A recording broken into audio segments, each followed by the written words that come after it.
Let's talk belt knives. I feel that knives that are 4.5 to 5.5 inches of blade length are really the optimal size for camping trips, backpacking trips, and just general utility. And there's so many excellent blades to choose from, including potentially the blade that we're going to be taking a look at today that I've been testing out for over a year on trips just like what we're on today. A father-son multi-day backpacking trip.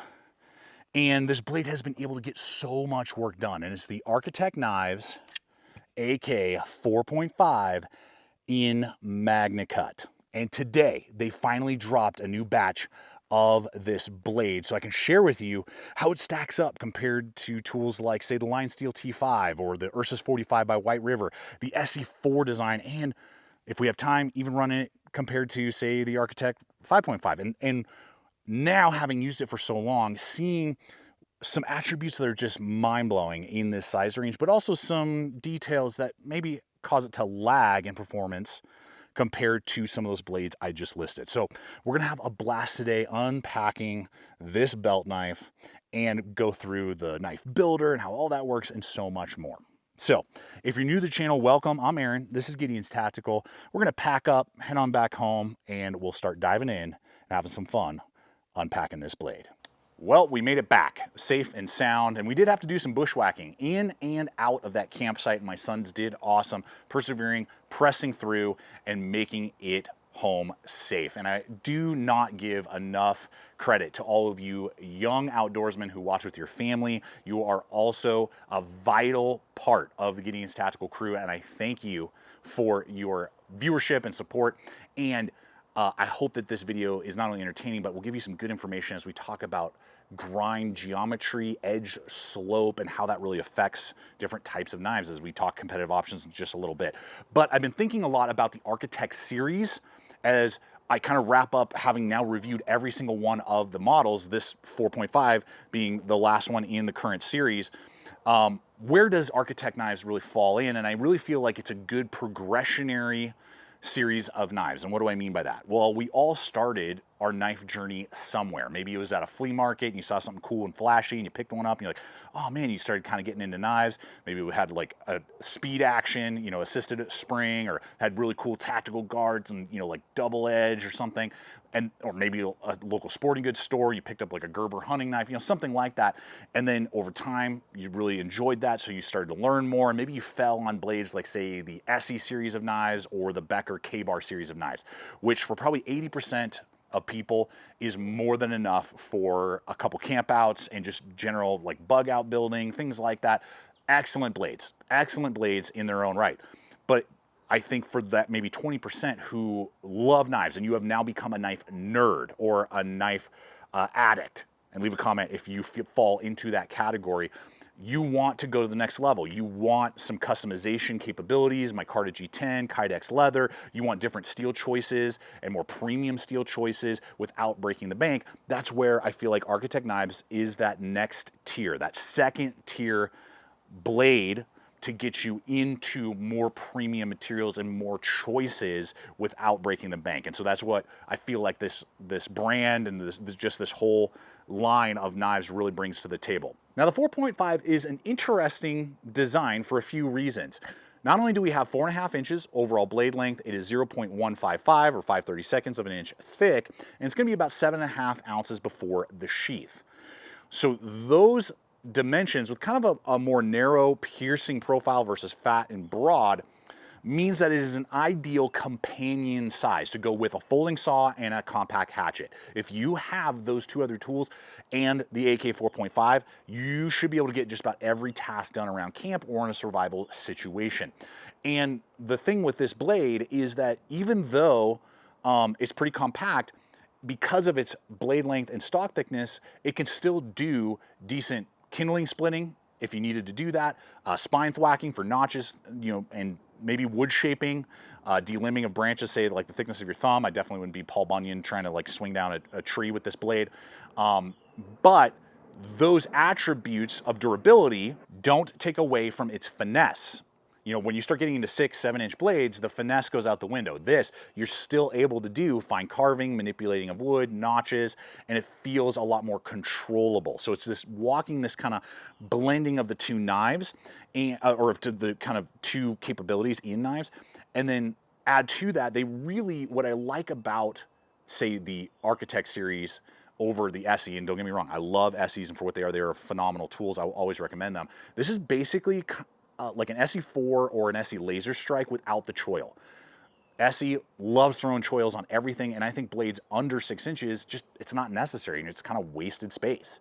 And so for this knife, to have no choil allows you to get more blade length overall, get right up on it. You don't have to use the dedicated choil, and just to me is a design that I way more gravitate to. Now, with that said, we're going to talk about, and I have here our grinds, and we're going to really talk about grind slope and geometry, because that's what's also really interesting about this. This is actually stouter than some other bigger blades, and does that maybe affect its slicing capability? We're going to find out. But before we get to that and talk the knife builder and just kind of how that all goes together and the value, which is kind of bonkers, before we get to that second half of the video. Now, this is a batch run. Architect Knives usually does some batches. That's how it works. So there's a batch of magnacut. You can choose, I think 1095 is also available currently, and when they're gone for a significant amount of time, and they'll go quick. These are probably going to be sold out in maybe 2-3 days, I bet, from the time of this video being live, and they are in stock when this video goes live. I will have links as well as my promo code in the description box and in the comment section, you know, where you can check that out. And to be clear, Architect Knives did not pay or sponsor the content in this video whatsoever. They just sent me the sample, and I have an affiliate link. That's it. So White River's OEM, Rockwell 62, perfect for outdoor use on the magnacut, lifetime, no questions asked warranty. All that, great. So you choose your steel, you choose your G10 or micarta handle scales, high vis, low vis, which material do you prefer? Your environment, you know, how you're going to use the knife will really affect that. And then you choose between leather and Kydex. Both are excellent quality. The Kydex sheaths are really, really good. Snaps in, tension screw, lots of color combinations. This is a carbon fiber. So for value, now don't quote me on pricing. This is from the last run. I'm going off the last run pricing. But for a very basic build, knife in magnacut, handle, and a basic Kydex sheath with no attachment, maybe you have one laying around, kind of like what I did to attach, you should be able to get these before the promo code around like $230, you know, right around in that area, give or take. So with my 10% off promo code, we're looking at right around $200. Right around $200 for a basic build, and then if you trick it out, do extra add-ons, features, things like that, it'll obviously raise up the price. But that is bonkers for USA made, magnacut. We know the OEM and a lifetime warranty. It's really, really hard on the value side to beat this. So again, links, promo code, all that will be included below with that. Now, let's dive into what makes this knife so different and unique compared to several of these other knives. The first is the handle is the exact same dimensions as the AK 3.5. They share the same dimensions. So if you either want something smaller, maybe, you're gonna get really big, and that's what I love about it, full grip. And for those of you who are curious, I have 3 1/4 inch knuckle span, large size hands. You can see how much real estate. It's perfectly rounded, full, thick, really works well. And if you were to ask me, like, what would be any critique, there's really almost no critiques in the designs now, except for 2, and I've had this on every single one of their models, is that the jimping is not like tops knives level sharp, but it's there. You notice it if you're really resting it and really bearing down. It's going to leave a little bit of a mark. I just don't think it's necessary for the type of knives. At minimum, shallow it out or even just delete it altogether. And currently, all the stainless knives that I've tested are crowned across the board, regardless of the steel. And I can't remember. I think I have one in 3V. Do I even have a 3V one of theirs? Anyway, it won't strike a ferrule rod or scrape. So that I would love to see 90s on these, and I've heard that maybe they'll be doing that in some future run, maybe. And maybe dial back the jimping or delete it. Those would be my 2 critiques. Okay, this is what's really interesting. The slope of the grind to stock thickness is 0.18, like 5, okay? Cool. All right, what does that mean? Well, when we look at that, and I want to make sure I get all my data right. Yeah. When we look at that compared to the AK 5.5, which also has the same stock thickness, you can see there, it's a broader blade though. Broader, bigger handle. They don't share the same handle, so if you just like really big, beefy blades, this is a great camp knife. You could argue a standalone survival knife. Because of the stock thickness, and it has a higher grind to the transition there, it's a longer distance at about 1 inch versus 0.85. The slope geometry is 0.15. On this is 0.18. So this is a steeper geometry, meaning a broader, thicker blade, less slicey than its big brother. The big brother is actually going to be slightly slicier because of geometry to its little brother, meaning it's actually a more durable, piercing, prying, batoning, you know, like that type of knife than its bigger brother. Now, did I notice that much of a difference? Not really. The benefit to the 4.5 or the 5.5 is finesse. Because it's just more compact, lighter, slimmer in profile, it's easier to do fine cuts, even though this is actually going to be, you'll have less resistance when slicing. Durability, I mean, maybe in some crazy world with insane lateral torque or some wild knot, we could argue that the 4.5 might actually hold up slightly better to the higher, thinner geometry slope of the big brother. So that's just something to kind of know. Little data point for you. How does that stack up to, say, the T5 from LIONSTEEL? Phenomenal blade, right? Great, great blade. I mean, if we get this with a Kydex sheath, we're looking at about the same price, just so we know. Okay, like we're easily in the like $220 to get a Kydex sheath. They need to start just sending them that way. But because this is 0.2, there's about, but has a 0.9 and a half grind height, it means that the slope geometry is 0.21.